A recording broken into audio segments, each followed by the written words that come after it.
Haleluya. Haleluya. Seperti gadis yang dilepaskan tadi, karena dia sayang sama tuannya, sukacita dia, saudaraku, menyenangkan Tuhan. Bagaimana menyenangkan Tuhan? Menyenangkan Tuhan, mematuhi Tuhan. Bagaimana mematuhi Tuhan? Tuhan mau kita segambar dengan dia. Mari berubah tiap hari. Amin.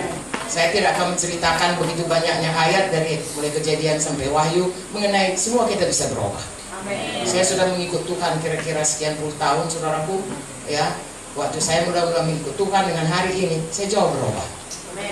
Minggu yang lalu dengan hari ini pun saya jauh berubah. Selama saya naik pesawat pun saya jauh berubah.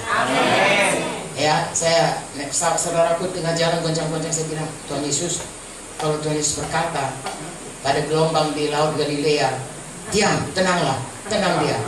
Sekarang Tuhan Yesus ada dalam hatiku. Marilah Tuhan, diamlah engkau. Semua turbulensi semua ini, capek kurasa begini jauh kalau goyang-goyang. Tuhan, berikanlah supaya kuasamu itu jadi. Saya katakan, diam kau semuanya. Angin ribut, tercampak kau semua ke lautan. Tahukah saudara? Goyangnya berhenti, saudaraku.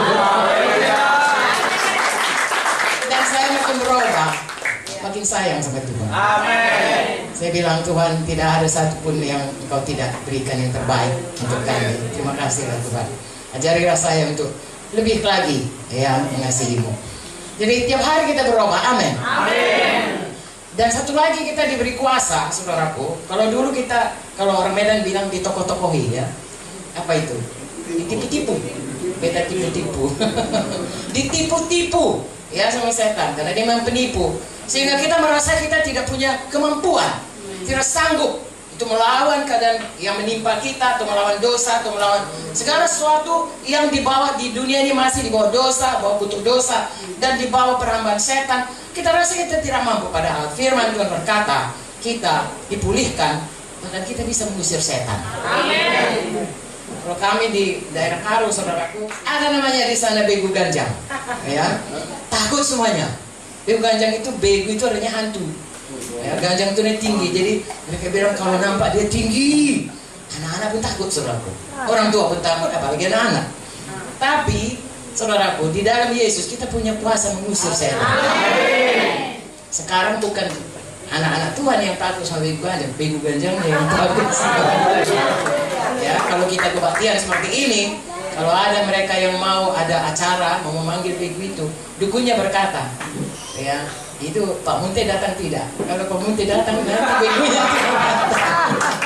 Bukan Pak Muntenya, saudaraku, anak-anak Tuhan sudah punya kuasa sekarang di bumi ini.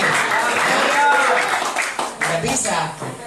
Saudara sakit, saudara berdoa dalam nama Yesus, Tuhan menjawab. Hidup Yesus, saudara sembuh. Kudus hidupkan tubuh kita yang fana. Saya sudah 77 tahun, saudaraku, ya. Umur 30 tahun, saya sakit, saudaraku, saya jantung. Ya, dokter bilang saya harus taruh pacu jantung. Bayangkan, sudah 47 tahun yang lalu ya. Tidak pernah itu dipasang, saudaraku. Saya masih sehat sampai sekarang. Saya bersyukur. Kenapa? Karena Yesus berikan kuasa. Kuasa Yesus bekerja dalam kita. Haleluya.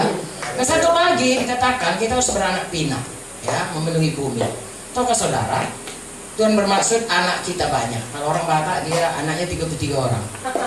Anak 10 orang, Marboru 10 pitu katanya.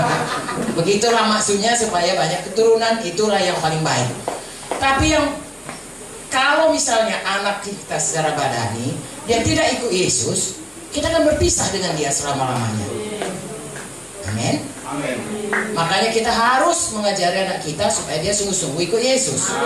Di bumi ini anak kita, nanti di bumi baru tetap anak kita. Maksudnya sama-sama kita di sana. Tapi selain anak badani, Tuhan juga mau kita punya anak rohani memenuhi bumi. Makanya Tuhan berikan perintah agung. Jadi saya dan saudara harus beritakan Injil. Bahwa Yesus itu Tuhan. Siapa percaya jadi anak Tuhan.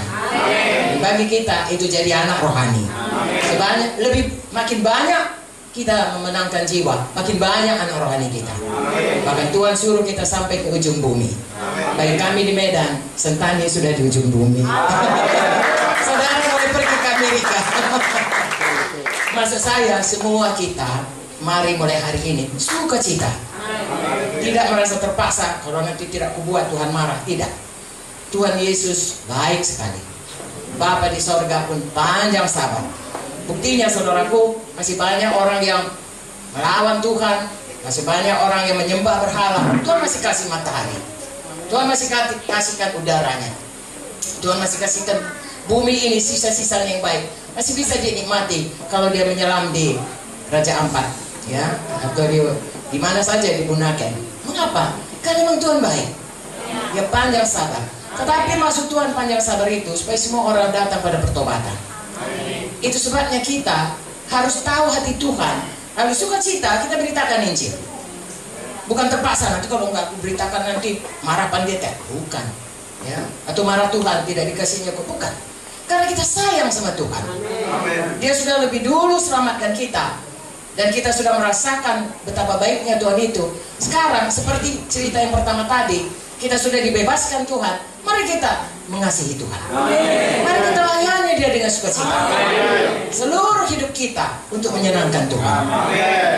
Kalau Pak Pendeta bilang, ayo kita menginjil, mari menginjil. Kalau Bapak Pendeta, karena dia pemimpin kita, berkata, mari kita semuanya mengunjungi, mari mengunjungi.